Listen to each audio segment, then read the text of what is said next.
Customers are getting candy corn on Halloween. You don't really want it, but you'll put up with it anyway. Working retail, I've ran into thousands of different types of customers, and I've narrowed it down to around 7 groups that mainly stick out to me.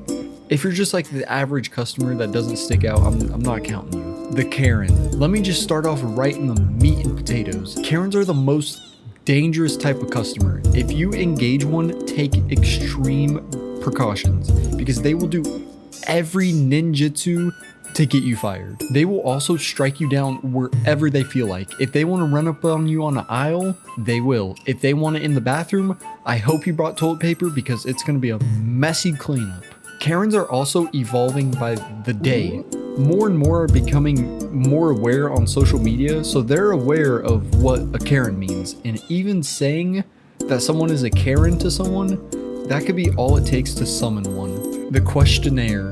I hope you have the store map, the store policy, even your social security number on you because you're about to be asked every question imaginable. The threat level on a questionnaire is passive unless aggroed. And say you encounter one, I'm going to tell you a step-by-step plan on how you can get out of there safely. The first step, don't panic.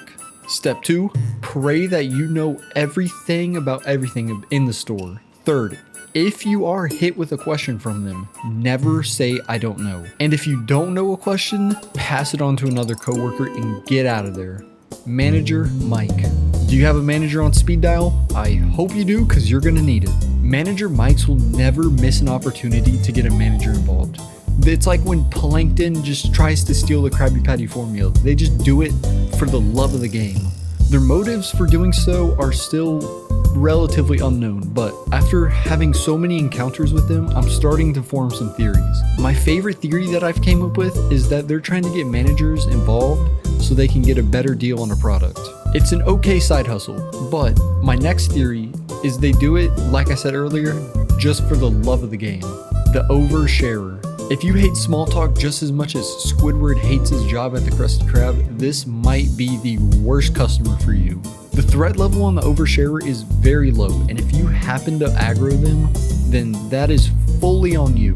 There's not much to say about the oversharer, they just like to talk. They can make your shift go by in a blink of an eye if you are good with talking with them, because y'all would talk just for hours on end. But unfortunately for me, I lack social skills, so for me, it's like a minimum 6 words with them and then they're on their way.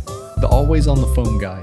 Now this is more of a customer my style. They show me little to no words. They just show me a picture on their phone, give me a little head nod or two, and then we're on our way. I'm helping them. They're helping me by not talking. Like the oversharers, the threat level on the phone guys, very low.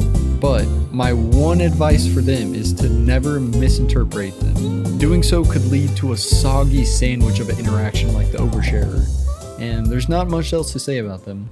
The one with kids. If you think you hear a pack of wild hyenas just breaking into the store, run the other way because it could either be a mom with 6 kids on the loose or an actual pack of hyenas, and either way, they're both the worst thing imaginable. The threat level of the customer with kids is relatively high because they are almost always irritated at the kids. It's like when SpongeBob and Patrick had that clam of a baby and they're just beefing with each other. The best thing you can do is to not engage, and say you have to engage, you need to do everything you can to help them be as stress-free as possible, and that will get you out of there. The broke college student. We've all been there. We go to buy a water and maybe a candy bar if we're feeling extra lavish today, just to find out we are 30 cents short and we have to pull out every nickel and dime to our name because I'll be damned if I walk home without my candy bar. And if you're on the working end, there's not much you can do here. The best thing you can do is let them have the candy bar for free and help. Maybe you've made a lifelong customer in the way, but other than that, there's not much to say. They're just broke.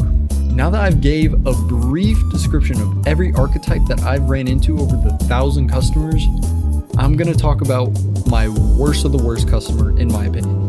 This isn't a surprise to most of y'all, but the worst of the worst I have is the Karen. Now, let me explain before y'all click off. The Karen has skill points in every class type. They could be an oversharer, they could be a manager Mike, they could be a mom with kids.